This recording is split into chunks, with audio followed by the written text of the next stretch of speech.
Hello everyone and welcome to the very first episode of Imperfections. I have chosen some flattering lighting so as not to show my imperfections. Not true, just going for mood. There's Callistan. Nice. You want to just join in the convo? Oh, sick. I have so much power.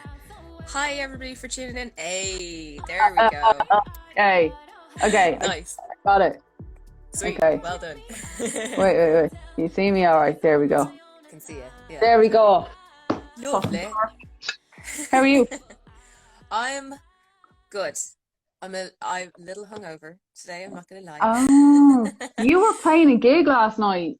I was, yeah. I was just talking to your sister about it. She was asking all about it. Liz? Like my sister Liz? Oh, Yeah. no way. Yeah. And so basically for anyone who's tuning in from Ireland in terms of like lockdowns and stuff like that, what we're allowed to do over here, they just actually in the last couple of weeks made it legal once again to be able to sing in small groups indoors, but no one's doing shows yet indoors really. It's all patio based stuff or back alleys or cul-de-sac concerts or drive-ins where everyone literally drives to the festival stage in their cars. I know loads of people are doing that anyway. And so what I did last night was a garden party. So I had 25 tickets sold and everyone was just spaced out on like deck chairs all through the garden, and it was actually really wonderful. The woman that runs it used to be very involved with like the jazz fest and all that kind of stuff, so she's used to putting things together and has worked in the arts her whole life. So they had this slick little like makeshift stage down the back of their garden and a good system and everything, and it was just beautiful. She baked pies and like had wine. You could buy a pie if you wanted. It was so good. Oh, I love it. Oh, here, is it not freezing over there though, or is it okay? You can still do the outdoor thing. Yeah, I was closing her season for her actually, like, so she's done now. And it's down into like single digits now. So we just got in by the skin of our teeth. It was starting to get cold last night. Like by the second set, like my nose was running. I say. Yeah. But it was good though. It was good. Yeah. Today's the first day. Actually, it feels like there's Halloween in the air. Do you know that day? There's one day every year, and it's just like all of a sudden we were there. Today's the day. It's just like everyone has their fires lit. There's all that kind of like smoke and fog and stuff in the air, and it's kind of that bit colder. And yeah, I love kind of that like smell. I kind of like it. Yeah. Yeah, totally. Even without fires, like people light fires at home, there's still a whole other distinctive Halloween smell that comes in, and I sometimes get it late summer, and I'm like, oh, Yeah. it's on the way. So excited. Yeah. I love it. Yeah. Yeah. Cool. Well, I guess we should probably jump into it. We probably should. Straight away, because we'll waffle all day anyway, otherwise. All day. Well, we have to get the weather out of the way, as any proper Irish people have to do that, I think. But yeah, where do you want to start? I don't even know where to start, because we've been waffling on to each other for weeks, I think, about this and really delved into loads of stuff. So how will we start this? We are prepared. I have notes, but yeah. Well, why don't we just give a quick 5-minute on each side of us, like for each of us, a quick rundown. Again, like just our backstory, a very shortened version for anyone joining that didn't catch the intro kind of thing, and then we'll just jump in from there. Cool. Yeah. Maybe start with, we kind of reconnected this year and decided we would kind of do a reimagining of your song Fire, and we kind of got talking about that, and when you kind of told me it was like a declaration of imperfection, our conversation kind of winded around to like, actually I think I kind of went, oh my god, no, I completely related to it, and I think from a just a different angle, because I mean you wrote the song, it's your story, but I kind of just said, I feel that. I feel the imperfection. And I kind of mentioned that, I'd recently come out as transgender, and, kind of, the imperfections that I felt myself, in terms of like gender dysphoria and things like that. And That's kind of where I came from, and that's why I really kind of connected to the song as well. So I guess that's a brief background from my side. Perfect. Yeah, good. And then from myself, I guess I had written that song more about my relationship with drinking, and a spotlight got shone on it very much when I moved over to Canada and realized that learned behaviors weren't the same everywhere you go, and people's definitions were different. So yeah, I had a lot of thinking to do on that, and it also came out of wanting to finally go solo as well, and taking ownership of deciding to jump out and go by myself. So it's it just turned into a song that as I said, like as you said, a declaration of imperfection, and even though it's scary to acknowledge that you're like not perfect, and especially like in this day and age with Instagram all over the place. And it's funny actually, because I was just on a networking thing with one of the music festivals. They just went online and they're running this week, and there's a musician in the random breakout group that I found myself in, and she commented on a post that I put up, the one with like my feet between my car seats and my journal and stuff, and she's like, "You look so busy, da da da da," like, and she's a more up and coming artist than I am, like, and she's just getting her head around the business side and stuff, and she's like, "How do you do the thing?" And I just gave her the real story behind it, about how like I was tasked to write a song, and I had all week to do it, and I was within my last 2 hours before the song was due, sitting in my car. And like the whole thing was an ugly mess, but I was like, well, while I'm stressed and trying to like squeeze something out here, I might as well take some selfies as well and post about that. So it's so funny how like people's perceptions are completely different from what we're all really going through in our heads, you know. And I thought it was really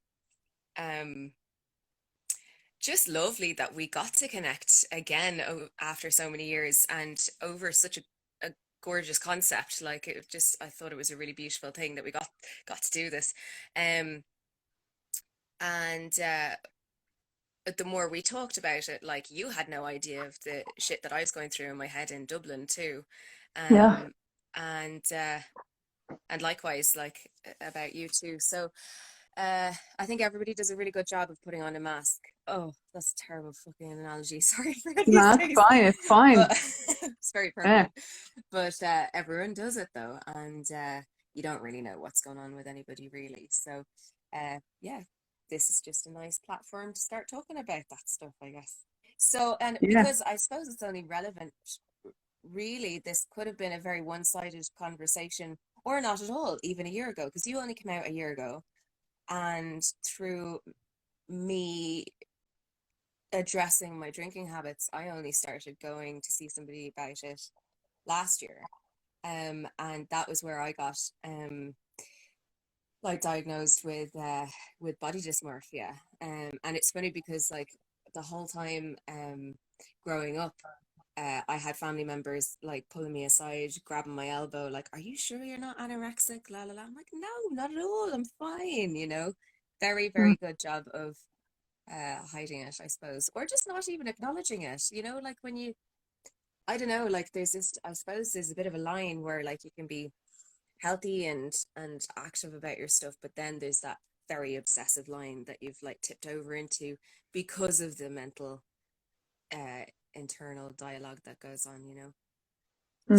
So I mean, like, we couldn't have even had this conversation, either of us, a year ago. So it's just nice. It's incredible, actually. It's almost like a secret life, like, you know, it really feels that way. Like, it's kind of like inside versus outside. I mean, obviously outside you have to make your way through the world, and you have to interact with the world, and it interacts with you kind of whether you like it or not. And it's a lot of that can really, really affect you. And then there's inside, there's almost like this, I don't even know how to explain it. For me, it's almost like this untouchable part of me that like the world can't really affect. Like, you know, it's kind of like this secret person that I know I am. And that's kind of the way I was or have been my whole life. And I think probably still am. I think everybody is to a certain degree. But I mean, just in terms of my own story, you know, I think there is this part of me that, like, no matter, I don't know, I'm trying to think of an example. Say I get misgendered.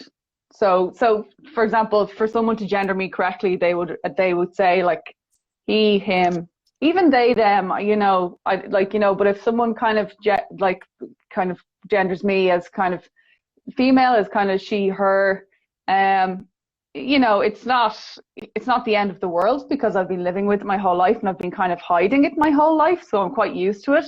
I know for some people it can really, you know, ruin their day, or like, you know, and stuff like that. And that's, you know, totally valid as well. And sometimes it can ruin your day to a certain degree, but there's always this part of me inside that kind of has this vision of who I am. And that's my inside kind of person. It's a really strange way of maybe explaining it.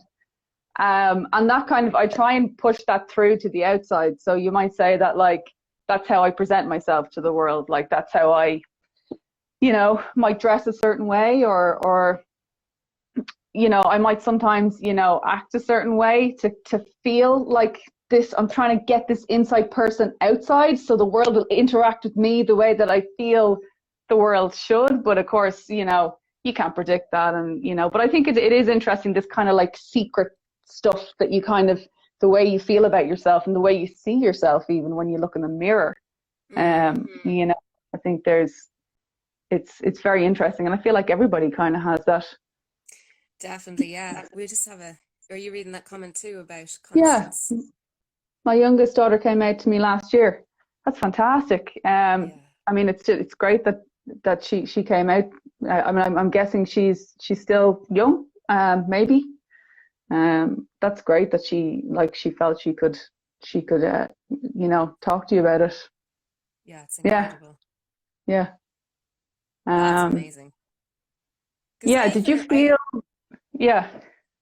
I was just gonna say on the coming out section, like, it's funny where we've come from. Like, we were just on that cusp between homosexuality just becoming really accepted. And like, I remember in college, right when you and I first met, I had friends in college who were from the country who still hadn't come out to their parents down on the farm, like, you know, and they'd been out in the city for years and years. So it's brilliant that, like, things are changing so much and people are feeling that they can do that so easily. Like, at 18, that's massive to be able to do that at 18 to your parents. That's so good. You've obviously got an amazing relationship with her. That's very cool. Yeah. There's also, I feel, the words there as well these days. That's something I think we talked about, is when I was growing up, you know, I think it was like, you know, transvestite was one when I was very young. Then it was kind of transsexual, and I know people still use the term transsexual, I believe, but then it kind of delved more into the whole, you know, gender aspect of things. And you know, it's just now finally we have the language to use to be able to explain how someone feels. And I think that's so important, because it took me a long time. And again, I think I said all the kind of young people coming up now really inspired me to actually be brave, which was, you know, a big step. And so it's so cool to just to have those words there, and to actually have kind of younger people with their minds just open, you know, like even my younger sister, like, you know, her and her friends, it's like, it's kind of a no big deal. I mean, maybe that's not with everyone, but I mean, it's really cool to see. Totally. Yeah. Just have another comment there from Dusty Rhodes. I recently stopped smoking again. I hope this is the last time now to work on the boozing again. Just to stop drinking 30 to 40 beer each time I drink. Keep it to a minimum of 8.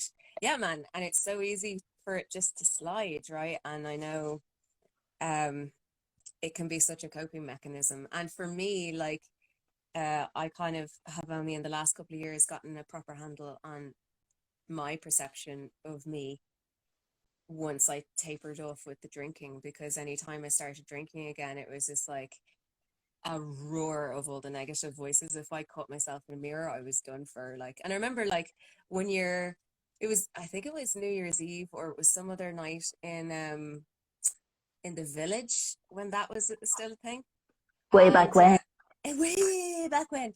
And I was out on a night out with some friends, and one particular friend of mine, dear friend, stunner. And I was in the bathroom crying, just a disaster, because I was spending the entire night comparing myself to her. And she's one of my closest friends, but it was just, oh no, you know where it was? Fucking New Year's Eve in New York in our hotel room, and I wouldn't even come out. And she's like, Liz, like, Really? I couldn't do it. Yeah, and of course it's a bathroom, right? So it's just a wall of mirrors, and I just, I was in bits. Couldn't do it. Wow. Yeah. But yeah, but then we were talking, and we actually were trying to define the difference between gender dysphoria and body dysmorphia, because they share so many commonalities. Yeah. I think the gender, the dysphoria is kind of like, and I did look this up, by the way. It's kind of an unease, or like, not even, I mean, it can be very intrusive into your thoughts, like, about how you feel about, your body, or how you're presenting, as what gender you're presenting at, or how the world is interpreting what gender you're presenting at. But again, I think a lot of it comes down to, the physicality of things, as well, because, that's how people interact, we interact with what we see. So, if we could just if we could just interact as these kind of like, what's the word? Non-physical beings, floating around, like, and projecting, who we feel we are inside. I'm sure it would be amazing, but we have these bodies and we have these thoughts. There's nothing we can really, kind of do about that.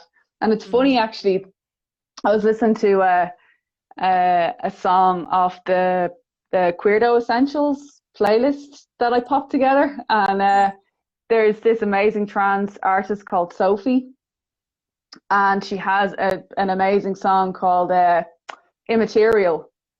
And I swear to God, it was just today I was listening to it. I was just driving, and I was listening to it, and then there's this breakdown in the middle, and I actually wrote down the words, because I just kind of, all of a sudden, I just got exactly what she was talking about, and I'm going to read them out, because she says, so it says, that I was just a lonely girl in the eyes of my inner child.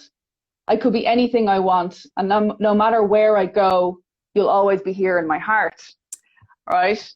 And I just thought to myself, yeah, because it reminded me of when I was a child, and I had no concept of, had no concept of my physical body, not my physical body, but like my physical, like, I suppose my gender. I had no concept of what that is. I felt like a little boy, and like I think I kind of presented as a little boy, especially in my mind, and of course I had no concept of how others really perceived me. And like, there were times when, say, my mom might say, wear this dress, or like we was a special occasion, and I would like be like, I don't want to wear the dress, I wanted to wear, army clothes, and like, elbow patches, and like I wanted all the, like, boys' clothes, essentially, because I realized, until I obviously like probably hit puberty, or teenage years or whatever, I really, looking back now, is the innocence of being that young and not feeling that pressure, or that gender dysphoria, because I hadn't yet really become aware of who I was. Like, I thought I was going to grow up to be like my dad, like, and I looked up to my dad. I took everything from my dad. I wanted to be like my dad. And I felt like, because I was a boy, but again, like, so that's what reminded me, that song reminded me of it. Because like she says, I could be anything I want, because when you're a kid, you kind of feel that way, but no matter where I am, I'll always kind of take that with me. So again, that goes back to, say, you're inside versus outside, and I always kind of still feel like that inside, Yeah. So totally. anyway, yeah, I That think was that's just a random thing that happened today. well, I think that's interesting that you pulled that line because it's so similar to mine from the Bridge of Fire. I could be anything you want. And like it's a really interesting like dichotomy because that whole bridge is just like the fucking ache to be seen and accepted by different people and trying to change to like fit other people for a period, you know, and like having to just get over that, like, you know, but yeah, that's wicked. What a good song. Yeah, you should check it out. She has it like she's actually like an unbelievable producer, and like I can't remember the name of the album that's off, but it's a kind of a bonkers album as well. It's really cool. Like there's some really cool stuff going on there. So yeah, or just go to Queerdo Essentials on my Spotify, and you can like click on there and have a listen to it. But Yeah. yeah. I just realized I didn't get to say hi to anyone, but hello to everyone who's watching, and thanks a million for like sharing. Please feel free to keep sharing stuff. I don't know if you can see, Liz. I think there's a few comments I might have missed earlier, but like I don't think. Yeah, there was one. Oh, Yeah. I'm just gonna go back all the way as far as Dusty Roads. Okay, so 18. Still love her just the same. Oh God, you kill me. You're so sweet. Oh, that's the best. I found it easier to hide as a bisexual. Oh, that's interesting. Yeah, because I also happen to be bisexual. I've never dated girls, mind you. But to me, just like one set of female hormones in a relationship is enough for me. But like, Oh yeah. oh yeah. But that's just my personal taste. I've been clean from crack for 21 years. That's crazy. Wow. Good for you. I had 2 drag queens as besties. I'd say that was a blast. That's so cool. Oh, Constance, yeah, that's your daughter came out to you, so yeah. Yeah. Okay, cool, got you. Gwen, love that playlist. Thanks, Gwen. Boys' clothes are so cozy though. It's true. And actually, I've only recently started wearing, like since childhood, tracky bottoms again. And I live in them. I can't, like, I just wear tracksuit bottoms now. Is that bad? Or is this me like expressing my manliness, maybe, perhaps? I think with But a yeah. dose of lockdown on top of it, yeah, I don't think anyone's going to judge. Suddenly Adidas sees this enormous like uptick in like tracksuit bottom sales. Yeah. Amazing. The human jukebox was saying, at Dusty Roads, in fact, this actually speaks to me because I'm trying to cut off my drinking as well.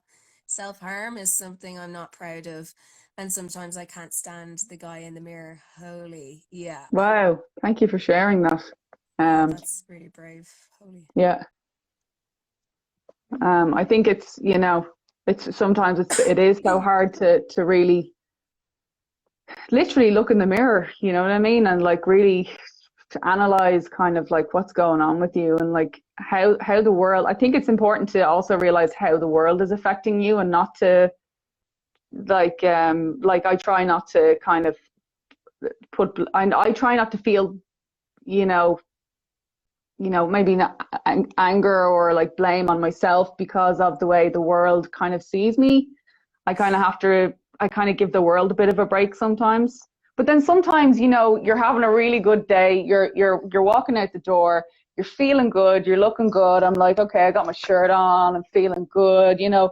And then, you know, someone kind of calls you madam or something. And I'm just like, oh, fuck this.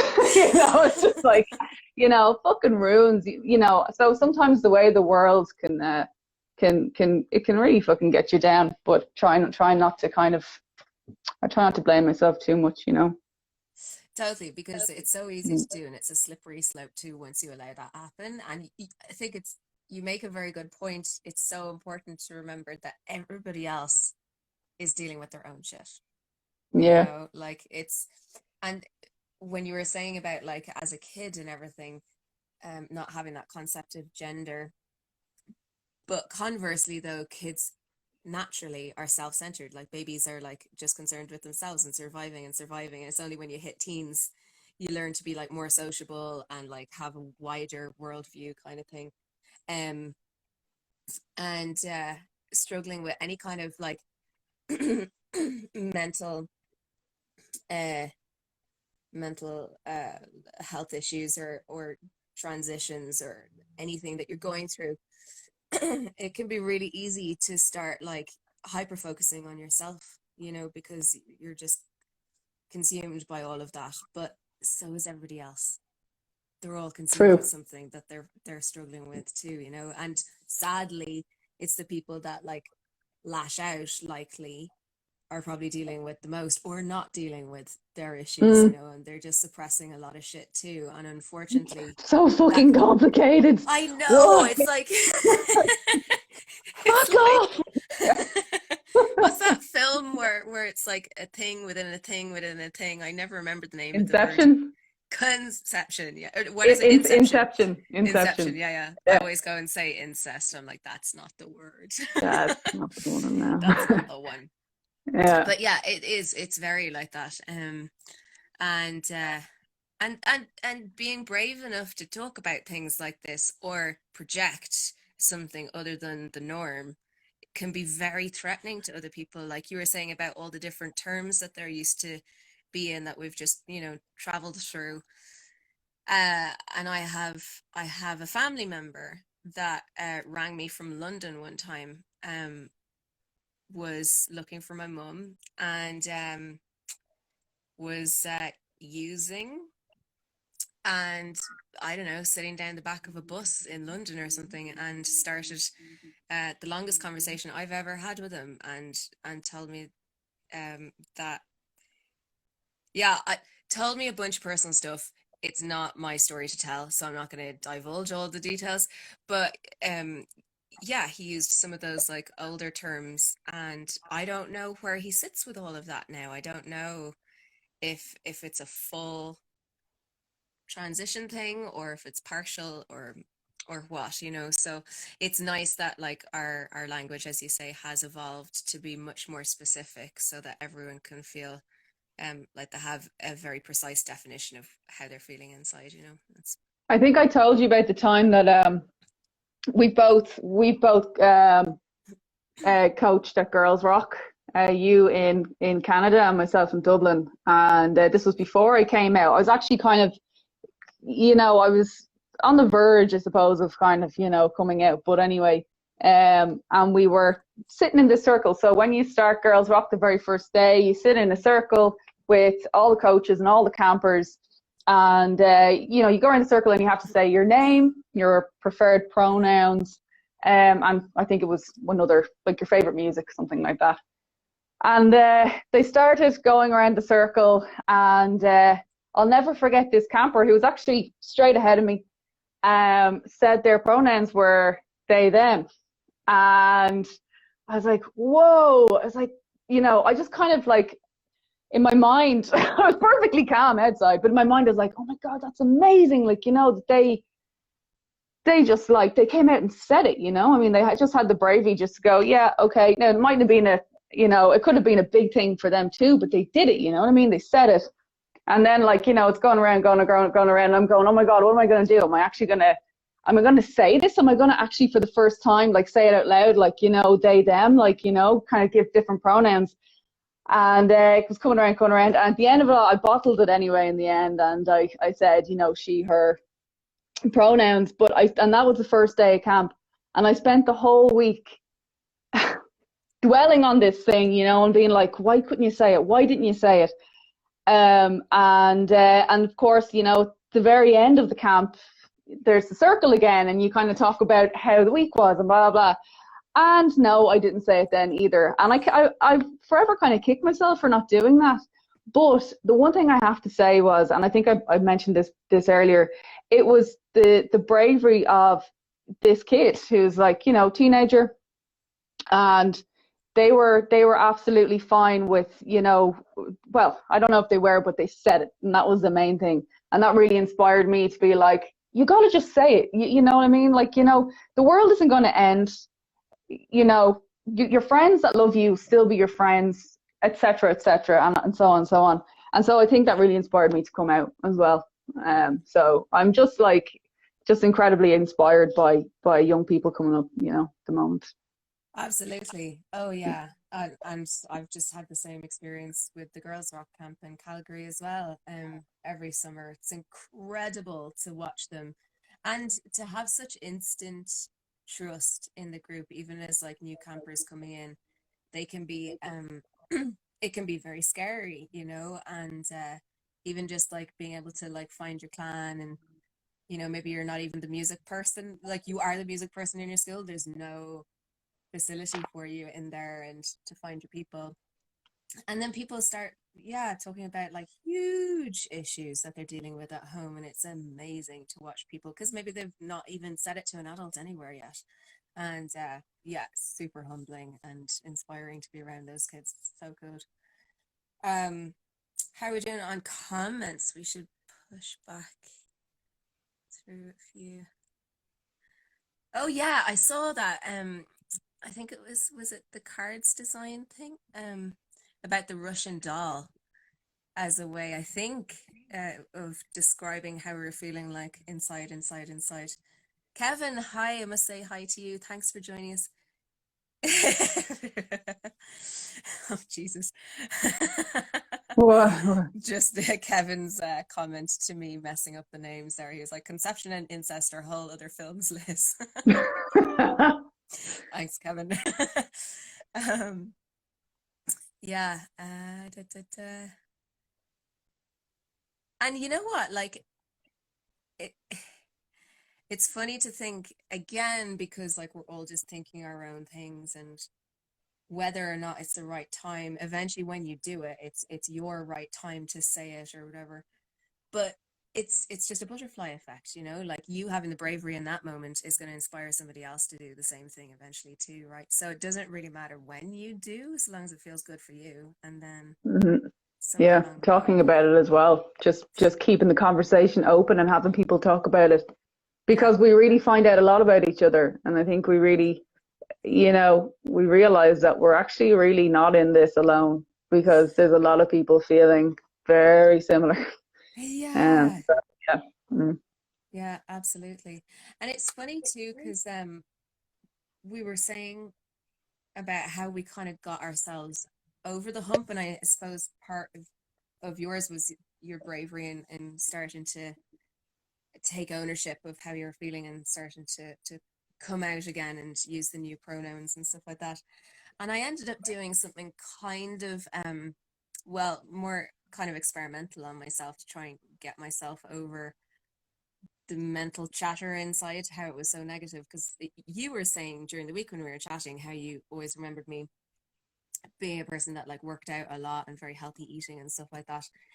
But back in those days, and all the way up until like 2015, when I went back to music college, like all that internal like motivation stuff was highly negative. Like just to get me to the end of like the track or something, it was all like the worst shit, like that you'd imagine that like your gym teachers might have yelled at you across the hockey pitch but never actually did, but it was that like vicious shit. And it took me going to music college again to be like too fucking busy with my life to like hyper obsess that much, and also too poor to like buy all that good stuff. And suddenly I was like eating more like melted cheese on everything every day. And for the first time in my life, I was like, you know what, I have worked hard my whole life. I wonder how far I can push the whole muscle memory thing. And so I started into like this experiment to see how out of shape I could get, and just keep eating and eating. And I hit a point, because like I was on the bony side, right? So like I hit a point where like I was starting to fill out a bit, and like I was getting like good compliments from my significant other, and I was starting to feel good about myself in the mirror finally. I was like, oh, like I've got like, you could grab that bit. I feel good. And then that went for a few years, and enough just, and I didn't realize it, but it was changing the dialogue in my head. And then I did it enough years that like I hit a point where I'm like, oh, okay, I'm not happy with this anymore, just because I was actually feeling my body get painful in areas where like it shouldn't have at my age. I was like, okay, I need to start working out again. And I was so surprised when I went back working out, suddenly it was all positive stuff that had come back in. And like along the way, there was like lots of working on myself, and there was a few therapists and that kind of thing, like lots of other work going on around the place. But funny though, because like part of my motivation for leaving Ireland too was that I didn't feel like I fit in there even either. Like even in the music thing, I didn't even feel like I fit in. Like I was like, felt blind lucky to even end up in House of Cozy Cushions. But after that and before that, I was like, I feel like a fucking sore thumb in this country. Like, so when I had an out, I was like, I'm out. Bye. But it's funny though, because about a year or two after moving away, I found myself in like this other dark tunnel, and someone turned around to me and they're like, you know, Liz, you can leave and go anywhere, but like it normally takes about 6 months for your baggage to catch up with you, no matter where you go to. So I like realized how much I'd been kind of running from a lot of shit back in Ireland. And I couldn't just keep, I moved around a lot in Canada too, but like I just had to eventually start working on myself too. Like, and yeah. It sounds like it's kind of and I know this feeling, kind of like a constant battle somewhere. Like, I mean, you know, not constantly every single minute of every day, you know, not for me anyway, for some people maybe, but there's always that conversation you're having, or always, you know, I know for me especially, like, you know, looking in the mirror, I know we kind of said this before, but like, I don't know, you know, getting out of the shower, looking in the mirror, like there are parts of my body that I don't focus on, and there are parts of my body that I do, and because certain parts, just like, you know, if I look from like here up, I'm like, oh yeah, cool, and then all of a sudden I'm just like, you know, fuck, and I just kind of, there's certain things that I don't dwell on. It's kind of like that constant battle of like, you know, I'm okay, I'm not okay, I'm okay, I'm not, you know, like I feel good, I feel like, you know, like, and it's a very, unfortunately, is quite a physical thing. And I think that's, you know, this dysmorphia and gender dysphoria, I think, you know, is probably, you know, that had in common, you know, that's what we have in common probably, I'm guessing. I don't know. I'm guessing it's different for everyone, but. Absolutely. And then I know you touched on it earlier with the definitions and stuff like that. And so for anyone who's unsure, body dysmorphia is just a hyperfixation on an aspect of yourself that to anybody else doesn't look wrong, but you're so obsessed with it that it becomes out of proportion in your head, I think. And it's just a source of like just mental stress, like a lot of stress. So that's really, I guess, the difference is that like you perceived yourself as an entirely different gender, and then this is like very self-deprecating, but like you perceived yourself as a different gender, and I just focused on something that wasn't wrong with me. And killed myself, and like just mentally just like burnt myself out in the process. But it's so easy to get in there, and again, that I think that brings us back to imperfection, you know, and I think that brings us back to the fact that when we were talking, you know, over the last while, this idea of a declaration of imperfection. So I'm going back to your song Fire, the idea of a declaration of imperfection. It's like this unapologetic thing. It's like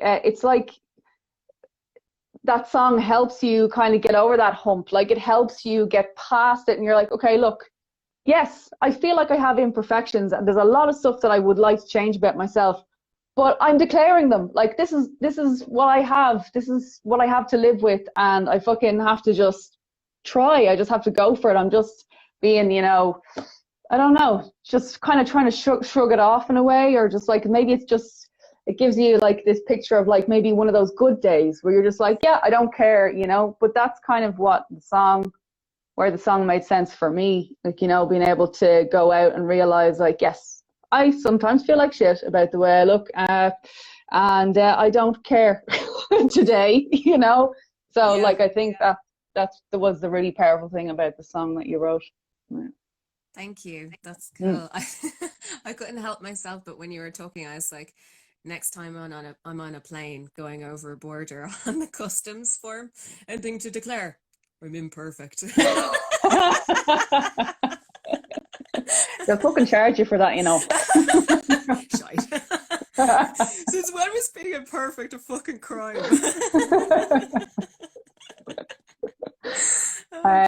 Sorry if I don't know if we've missed any comments there. I'd love to actually, you know, have the chats and with people.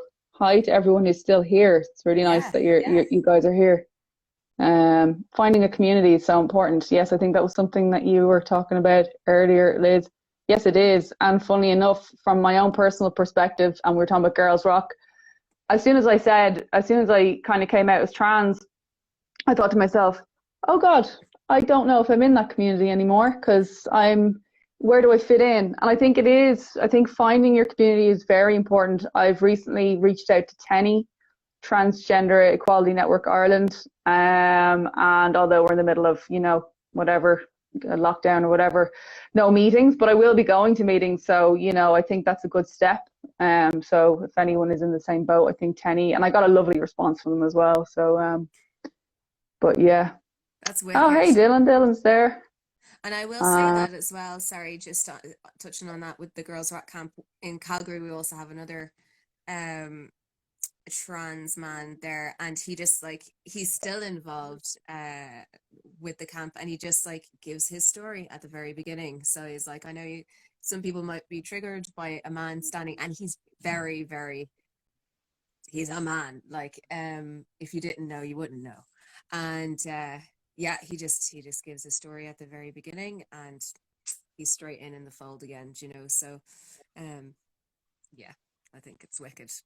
Yeah. I have a question. When you opened up account as trans, did you feel more yourself, or was the body dysmorphia holding you back from being free to be yourself? Yeah, that's actually an interesting question.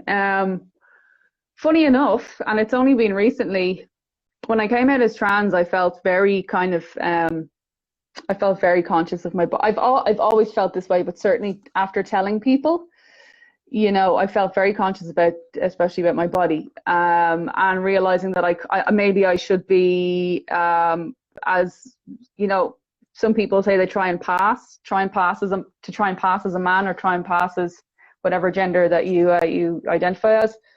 And I kind of realized after a while that I don't know if I need to pass as a man. I think my experience in the world is as a transgender man, and I think that I can navigate the world that way. Now, this can change, and that's cool, like, you know, but at the moment I kind of like thought to myself, okay, I can, you know, I can work this whatever way I feel comfortable with. And I think it's important to remember that you don't have to set anything in stone. And, you know, for anyone out there who's feeling that way, I think that's so important. You can change your mind. It's okay. You know what I mean? So thanks for that question. Yeah, wicked. And also, I just want to say, if anyone wants to like jump in and join us on video and say anything, insights, or give us a story or anything, if you feel comfortable doing so, we'd love to have you. But the comments are wicked. Thanks, guys, for getting engaged. Yeah. Yeah, man. And then that reminds me then too, in our conversations, you were talking about how you had that realization about possibly no longer fitting in with the Girls Rock Camp group, but then also having the realization that you may never, or was it something that I was reading that started this conversation, but like somebody else was realizing that they couldn't ever walk as a man? Yeah. Right. Well, you see, like, you know, I've basically lived for, you know, 38 years in that world of, well, never being in that, what you might say is kind of that those men's spaces, you know. Yeah. I've always been in women's spaces, and that's what my experience has been. So even if, and I'm not saying people do, they, like, you know, everyone is different. So people transition or they enter kind of like those spaces and identify as a man and live their life that way, and that's totally cool. And some trans people don't necessarily. Some trans people are just like, yeah, I'm trans, and the world is my oyster, I can go here, there, whatever. They're kind of more fluid in how they want to live, and that's totally cool too. But yeah, it's that kind of idea of if I was to live as a trans man, because my experiences aren't in those kind of male spaces, could I ever truly be a man? And this was something that really got me down an awful lot, and I felt like a bit of a fake, a bit of a fraud, and like people I love who are really like using pronouns and my new name and using he him as pronoun, still sometimes, even though it's amazing that they're doing that for me, I still sometimes feel like a bit of a fraud, that it's not real. Like, you're not a man, no matter how much I want to be, I can't be. But then I got to the realization, and I'm just like, well, I can be a trans man. Of course I can. Like, it's like trans in and of itself, for me, is a world, and I don't need to, be a certain way to be a man. Like, and again, that's breaking down probably stereotypes, and there's a lot involved. There's a lot of layers there. You can go into a lot of different conversations. But yeah, I mean, and I think that's important to remember, you know what I mean? You don't have to be that one way, you just be yourself, and that's okay. And the people who love you are going to be there to support you. And if you put yourself out there and say, these are my pronouns, I'm transgender, or whatever you want to say about yourself, people should accept you. And for the most part, people do. I really haven't gotten any, I don't think anybody yet has been like, sorry, what? So maybe that's because I bulldoze my way through life, but but yeah, no. So it's important to remember that, I think. Yeah, totally. And I don't know, like, it's a lot like landing anything you put out there publicly. Like, even if you step on stage and you are doubting yourself, the audience is going to like see exactly through that. But if you're brave enough to just fucking stand there and own it, and either say your pronoun or sing a note or something, they'll buy it. Like, even if you have your internal shit going on, if you put it out there, they're like, okay, just take you at face value, Yeah, and they have like you said before, they have their internal shit. Maybe your internal shit and their internal shit are just connecting, and that's what it is, and it's great. You know what I mean? We can just get out of our bodies and just like into our minds and just like, just live there. No, that might not be. But yeah. Totally. But yeah. Bulldoze the binary. That's wicked. Awesome stuff. This is great. I'm so glad we came on to have this conversation. I gotta admit, I was very nervous, but it actually feels really lovely just to talk about it. So thanks everybody for like really lovely comments as well, and for sharing, as well. Absolutely, yes. There's been some amazing comments in there that have taken a lot of bravery. So thank you all very, very much for being so open. So I guess we might leave it there unless someone wants to jump on and give their own story or anything like that. Brains in Jars. Oh yeah, that's a great Steve Martin film. What's it? The man with two brains? I can't remember. Anyway, Brains in Jars. That's basically, yes. Would life be wonderful that way? I don't know. Could be. Thank you guys. Thank you for sharing. You're so welcome. Thank you so much for being here. And listen, we're gonna have a few more of these, I think. Not overkill, but just like some nice chat. So you're all invited to come back again. Keep an eye out for when the next one is. And please do feel, if you want to share anything, let us know. Happy to make this a really kind of a nice community where we can share. So yeah. Absolutely. Yeah. And if anyone wants to talk privately and get any advice or where to reach out to get support and stuff like that, feel free that you can reach either of us. And we'll do our best to help you out. Thanks so much, everybody. This has just been a treat. Enjoy the rest of your Sunday, and we'll be back here at the same time next week for more chats. So sweet. Tell your friends, and we'll see you then. Nice one. Thanks. Bye. Bye. Bye.